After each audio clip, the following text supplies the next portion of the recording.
Amigos de Al Punto, pues este día con el gusto de tener en casa, en esta nueva casa, a Antonio Navalón, periodista, analista internacional y pues gente de la familia de Código Magenta.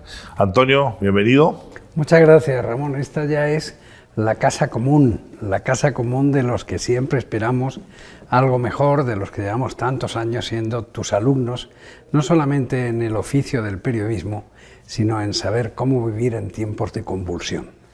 Yo con el gusto de que estés aquí, porque es diferente sentir la energía en la presencia que el famoso Zoom. Pero bueno, como tú tienes tantas actividades alrededor del mundo, entonces hoy nos toca la ventaja de que estés aquí en Monterrey. El honor. Antonio, pues el día de ayer el presidente Joe Biden hizo su anual Address to the Nation, este discurso dirigiéndose a la nación norteamericana, en donde básicamente pues sienta un poquito los parámetros de lo que viene en los siguientes 12 meses, y lo que estuvimos viendo fue básicamente pues un Joe Biden revigorizado, un Joe Biden que yo lo sentí con un discurso muy aterrizado y muy al corazón de los norteamericanos, especialmente en lo que se refería a recuperar el empleo, recuperar las zonas que habían sido ya devastadas en su momento hace 10, 15 o 20 años por todo este fenómeno globalizador que desplazó pues a México en una parte, a China la mayor parte, pues esa confección de manufacturas, y que pues dejó amplios estados de la Unión Americana pues prácticamente en un grave desempleo. Las automotrices, toda una serie de... Las minas, etcétera. Entonces, yo creo que a mí me gustaría que nos dieras tu opinión de lo que sentiste. Me pareció que Biden hizo un buen ejercicio, fue muy aplaudido tanto por demócratas como por republicanos, y es la primera vez que me toca ver a Biden dueño del escenario. Se sintió como que se iba increciendo. ¿Cuál fue tu percepción? Hacía mucho tiempo, no sé exactamente recordar, posiblemente desde la época de Nixon, que no teníamos un Estado de la Nación tan vibrante. Y es muy importante entender por qué era tan vibrante. Joe Biden, 80 años, lo ha sido todo, menos presidente, que le costó 4 veces y al final lo es. Y que nosotros gastamos bromas diciendo que tiene algunos miembros del staff de la Casa Blanca cuyo único trabajo es que no se pierda por los jardines de la Casa Blanca. Es decir, el Biden amortizado, el Biden producto de que con cada gesto que haga le cueste toda una vida, se evaporó anoche. Anoche era un político no americano, no un político instalado en la situación de degeneración de su país, no un político que mantuviera posiciones en las cuales claramente se veía el voy por ti, un político que formulaba y hacía ofertas que sobre todo debieran servir para que el pueblo americano tuviera no fe en él, sino confianza en sí mismos y tuvieran un plan por dónde seguir. Yo creo que después del trauma Trump, después del tiempo perdido de Barack Obama, de la que él fue el vicepresidente, el discurso de anoche, visto todo, el post-COVID, ya la imposibilidad de rehuir que Estados Unidos está mal, está muy mal, y que es imposible sacar a un país y al güey de la barranca si realmente no quiere salir. Para eso fue el discurso de anoche, y además dio una lección que a mí me pareció importante, que es, uno tiene la edad que siente, no la edad que dice el calendario. Claro. Entonces lo de menos es si de verdad va a ser o no el próximo candidato, que por lo que vimos anoche podría serlo perfectamente. Por eso yo decía revigorizado. Lo más importante es qué hay que hacer con el poder y cómo se reinventan los Estados Unidos. A ver, Antonio, comentábamos tú y yo de que este discurso de Biden está muy centrado básicamente en lo que es la reingeniería de los Estados Unidos desde el concepto de la creación de manufactura y mentefactura para reagrupar lo que en un tiempo se perdió con China, para reagrupar todo lo que es el concepto del TMEC, que decíamos hace unos momentos cuando tú y yo platicábamos, que pues ya esto no es el TLC, esta es otra entelequia. ¿Por qué no nos platicas un poco de esto que me comentabas, de este concepto del bloque norteamericano, pero ya ahora sí, no como tres países que están tratando ahí de hacer un rompecabezas, sino ya ahora sí, de un monolito sólido, y que anoche en el discurso de Biden fue muy claro, que lo dijo con todas sus letras. Y yo creo que en China, por ejemplo, deben estar bastante preocupados porque si ya lo sentían, ya lo veían venir con todo lo que ha estado pasando de la mudanza de empresas hacia México, el nearshoring que estamos hablando, que ahora está tan de moda la palabrita. ¿Qué pasa con TMEC? Yo creo que el TMEC es el hecho económico, político y social más importante del siglo XX, no el XXI, que el XXI, por supuesto, es la revolución de las comunicaciones, la implementación de la tecnología y el nacimiento de la nueva economía. En el siglo XXI cambiamos los sentimientos por los objetos. No nos dedicamos a crear transistores o coches solo, que eso lo dejamos, porque en el fondo, a partir de la creación de la Zona Especial Económica de Shenzhen por Deng Xiaoping, le hizo una oferta a la China de los 800 millones de sin límite de tiempo, de espacio, de fin de semana y sin derechos, la llamada China de los esclavos, le hizo una oferta al mundo occidental, que es: usted no trabaje, yo trabajaré y usted cómpremelo barato. Y naturalmente nos hicieron el enorme regalo de empezar a trabajar por ellos y por nosotros. Y yo creo que en algún sitio alguien pensó que ellos harían lo mismo que hicieron los árabes con las cantidades ingentes del dinero que producía el petróleo, que era dedicarse a mal administrarlo y no refundirlo para hacer un país potente. Se equivocaron, nadie sabíamos qué podía hacer China, qué pasaría cuando China se levantara, y lo que pasó cuando se levantó fue que se dedicó a hacer un país muy fuerte, es más, tan fuerte, que si los demás no reaccionan y hacen los ajustes necesarios, la confrontación entre Oriente y Occidente es inevitable, porque vamos a tener una sociedad muy debilitada, que es la sociedad occidental, frente a una sociedad muy vigorosa y con necesidad de crecer cada vez más tecnológicamente en las comunicaciones, en todo, como es la sociedad oriental o China. Desde ese punto de vista, no entender, y levanto la mano porque pese a que me dedico profesionalmente a ello, ni yo mismo entendí muy bien que el TMEC no era un cambio de palabritas entre el TLC y el TMEC. No es que ahora hubiera un reajuste arancelario, no. El TMEC es una oportunidad de constituir. Hay dos grandes ejes económicos hoy en el mundo, que es el llamado mercado interno, que eso lo aprendieron. Los chinos lo aprendieron todo de Estados Unidos. Deng Xiaoping creó un ministerio de las mejores prácticas de la economía y de las sociedades occidentales para repetirlas en China. Y una de las cosas que entendió es que después de la Primera Guerra Mundial y antes exactamente de la crisis económica del 29, pero sí antes del 45, el mercado interno, que en este caso fue dinamizado por la Segunda Guerra Mundial, era de verdad la mejor barrera para defender la estructura de la fortaleza económica norteamericana. Eso lo entendieron muy bien los chinos y se dedicaron a administrar bien su dinero y sus deudas. Ellos siguen siendo los mayores poseedores de deuda externa de los Estados Unidos de América. Y la gran pregunta que siempre nos hacemos es: ¿podrían vivir sin liquidar su cupón de intereses?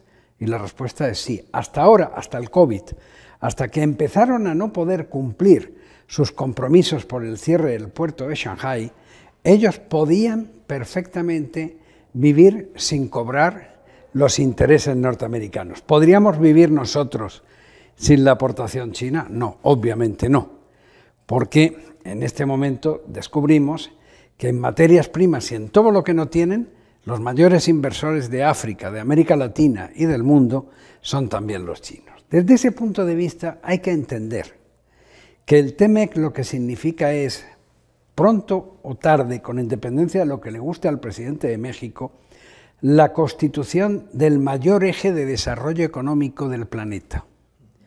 Y que sin eso, la velocidad que llevaba la economía oriental podría llevarnos fácilmente a un problema inmediato.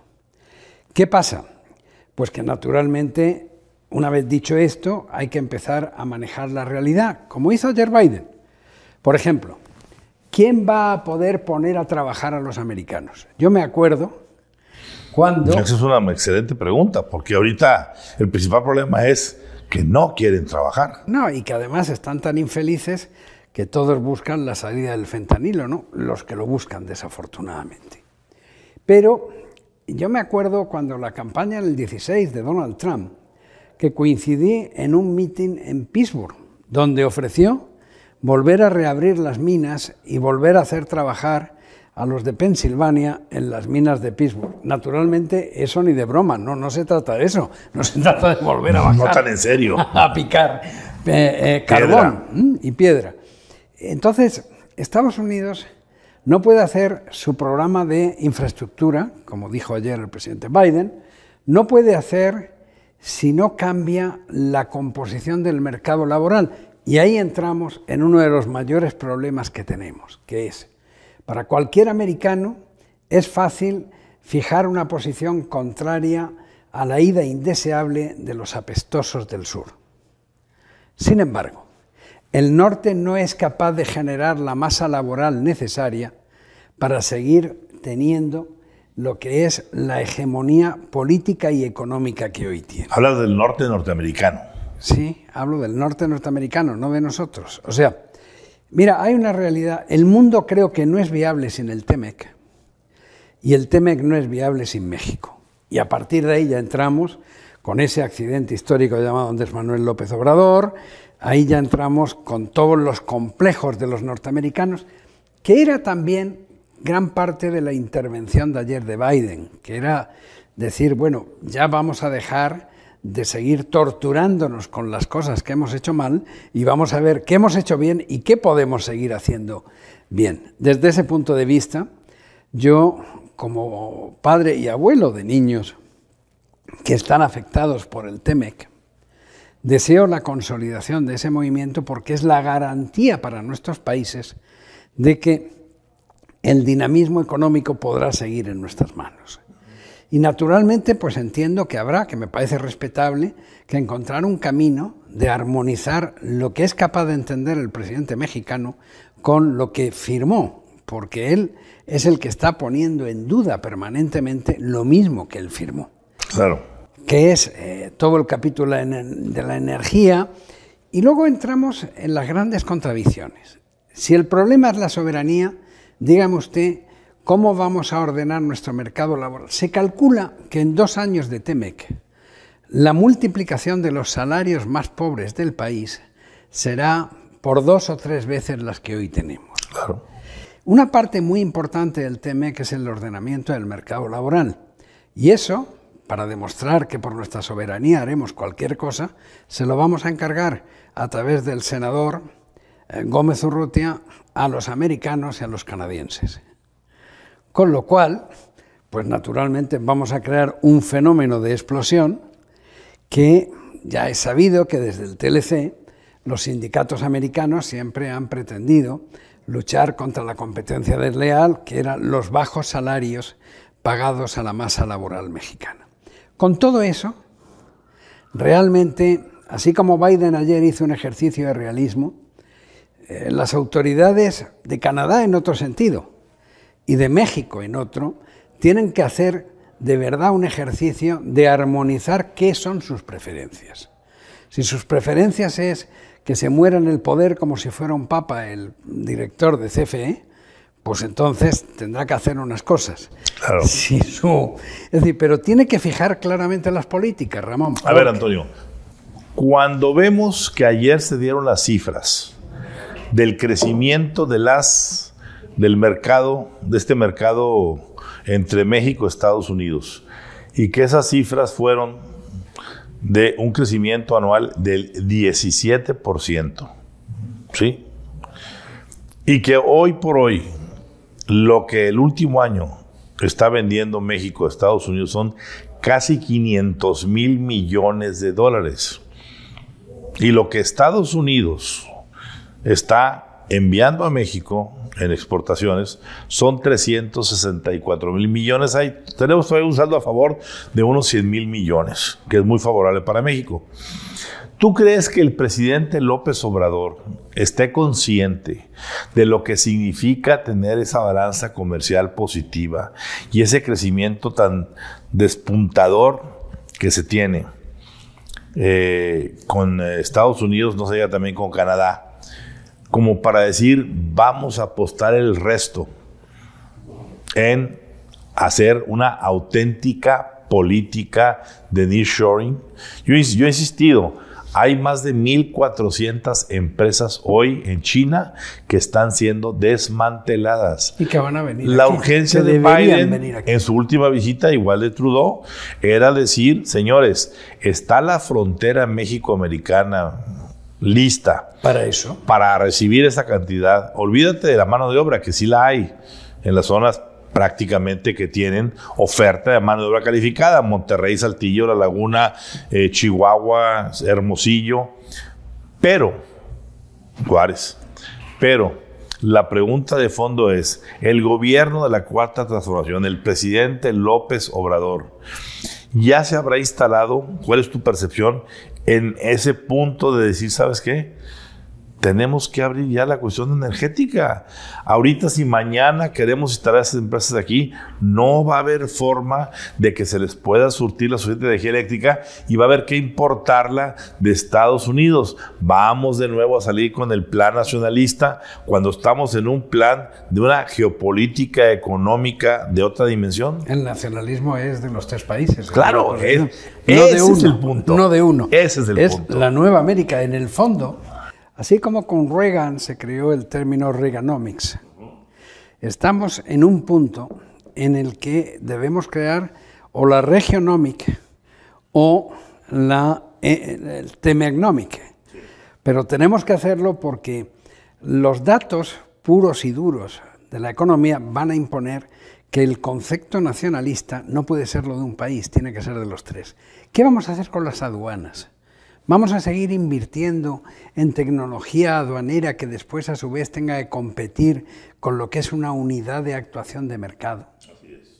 O sea, no tiene mucho está sentido. sugiriendo que un paso siguiente natural sería integrar el sistema aduanal de Canadá, Estados Unidos y México. Se tardará más o se tardará menos, pero es un camino absolutamente Inevitable. imposible no recorrer. Así es. Lo mismo que con las medicinas, lo mismo.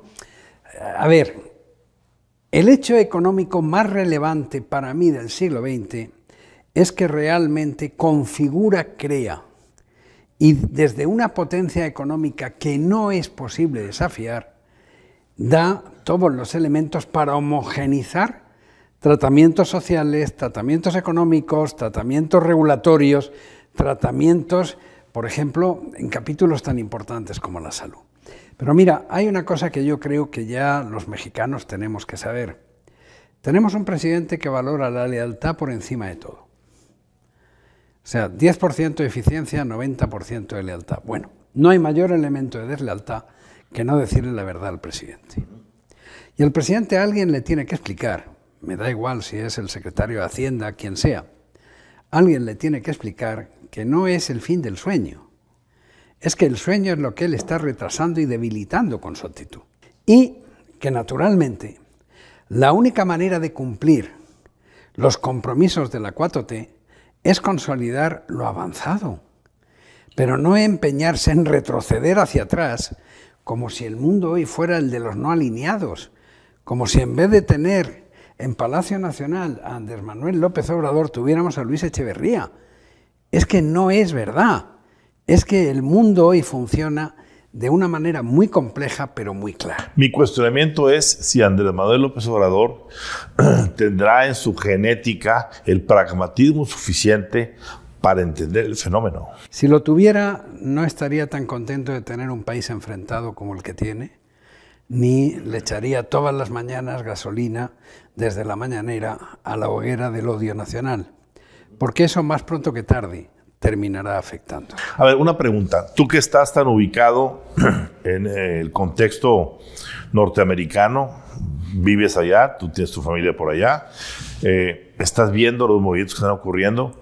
Se ha dado un fenómeno o una condición en la que al verse la posibilidad de que Tesla, ese gigante de los autos eléctricos de Elon Musk, venga a instalar una planta, una megaplanta de 10,000 millones de dólares, una planta que va a tener más o menos el equivalente a 100 manzanas techadas en la gran nave principal, con miles de ingenieros, miles de mexicanos con mano de obra calificada, pero que de súbito ni siquiera el presidente, el vocero de la presidencia, dice, sugiere, o no sé si las políticas públicas se dicten ya en la Dirección de Comunicación Social, diga que y por qué no se pone la planta en Hidalgo o en el Estado de México, cerca del aeropuerto Felipe Ángeles, el inútil, ahorita aeropuerto Felipe Ángeles, como si los carros fueran a salir disparados en aviones hacia el resto del mundo. Si algo se va a instalar en Nuevo León, pues es porque estamos a un par de horas de la frontera con Estados Unidos, donde podemos sacar el producto como si fuera casero. ¿Qué opinas tú de esos? Con el TEMEC así es. De esos juegos, claro. ¿Qué opinas tú de esos juegos políticos? De buscar, incluso se mencionó, darle prioridad a un Estado morenista. Mira, Ramón, yo creo que nosotros los mexicanos sabemos muy bien lo que significa lo que estamos dispuestos a hacer por el poder mientras lo sea. Lo primero que no estamos dispuestos es a que sea un valor de sufragio universal, no reelección. Lo segundo, estamos dispuestos a entender durante 4 años y medio todo, y a partir del 5.º año no entender nada. Y tercero, hay una lógica. Tú tienes de verdad que ver lo que decía Bismarck, que era la gran diferencia, ¿no? Que es los políticos tratan de ganar la elección, los estadistas tratan de ganar el siguiente siglo. Y desde ese punto de vista, pues llegó el momento de que México decida, ¿quiere ser un país de pobres absolutamente sin ningún estímulo más que a través de las ametralladoras de crecer? ¿O queremos crear las condiciones para que la gente pueda tener un desarrollo, una estabilidad y una realidad económica que naturalmente impedirá que los podamos comprar con unos pesitos? Porque se comprarán solos con el producto del sudor de su frente. Y todo eso, pues no es que nadie, porque no hay nadie en la oposición, ni nosotros los pobres periodistas, los enemigos del pueblo y del régimen, vayamos a decir, pero es algo que está en el aire, es algo que está en las circunstancias de verdad. El TEMEC no es nada más que contestar una pregunta, que es, ¿usted quiere que su país esté en el siglo XXI o en el siglo XIX? Porque si quiere que esté en el siglo XIX, pues siga torpedeándolo. Será imposible. ¿Por qué? Porque, repito, sin México no hay TEMEC, y sin TEMEC no hay estabilidad económica mundial. Entonces, más vale que dejemos de dar vueltas y nos pongamos a la labor, porque se trata de todo. Todo es todo. 8.000 camiones atraviesan la frontera desde Laredo todas las mañanas y entran en las carreteras de los Estados Unidos. 8.000 camiones. Es decir, es una proporción tan imposible de manejar que más vale que quererle poner puertas al campo, aprovechemos el viento para crear energía y de verdad energía limpia. Es decir, ¿lo va a entender esto el ciudadano Andrés Manuel López Obrador? No, sí, pero tampoco creo que sea importante. Mira, ahí por último, en esta historia del TEMEC, durante la negociación, hubo grandes aportaciones. Por ejemplo, el embajador de México en China, Jesús Seade, que sí, primero tuvo una negociación impecable a cargo del anterior secretario de Economía. Claro, Ildefonso Guajardo. Que lo hizo de una manera maravillosa. Y que por parte del gobierno entrante, que en ese momento iba a ser entrante, más que SEADE, fue Alfonso Romo. Bueno, sí, pero SEADE fue el que estuvo, por ejemplo, la idea de los paneles, que son muy costosos. O sea, introducir el panel es muy importante porque eso, entre otras cosas, puede evitar que tomemos como hábito tener una consulta sobre todo. Esa la hizo, esa en específico. La otra, por supuesto, era en aquel momento el hombre de la empresa más cercano al presidente. Espero que ahora, de verdad, pueda hacer el papel que puede hacer y que ya hizo Alfonso. Alfonso Romo y la Operación Romo le supuso al presidente unos millones de votos. Claro. Millones, ¿eh? No fueron unos poquitos. No, claro. Fueron por supuesto. Millones. Y aquí al final, lo que él tiene que preguntarse es cómo quiere desaparecer. ¿Como enojado y perdedor después de haber sido ganador o ganador? Y para ganar tiene que elegir a qué quiere dedicar su vida, a destruir al INE, a destruir a los periodistas, a destruir a Calderón o a construir el país. Pasó ya un mes de la visita o de la reunión trilateral Canadá, Estados Unidos y México en la Ciudad de México, Palacio Nacional, y básicamente ahí se habló de la creación de un panel especial de 12 personajes, 4 de cada país, en donde de una u otra manera se iban a sentar las bases para esto que estamos hoy aquí hablando, de cómo se alinean las fuerzas económicas, laborales, políticas de los 3 países para jalar la carreta hacia el mismo destino, ahora que se quiere prescindir lo más posible de todo lo que era esa mano de obra barata, que alguna vez lo fue, de China. ¿Tú crees que se ha estado trabajando en esto? Yo me da la impresión de que, por lo menos públicamente, todavía no se ha dado ningún paso específico. No he visto un anuncio en el que se reúnan los 12 personajes. Yo creo que me da la sensación de que no estamos comunicando, no hablo de México, hablo de los 3 países, ese sentido de urgencia. No, y sobre todo de trascendencia suprema, por encima de... Mira, yo creo que el mensaje más importante del discurso de Biden anoche era cambiar el mood, el tono, y lo hizo, y el mensaje. Claro. Bueno, Biden decidió hacerlo 80 años, vuelvo a repetir. Y lo hizo y lo salió bien.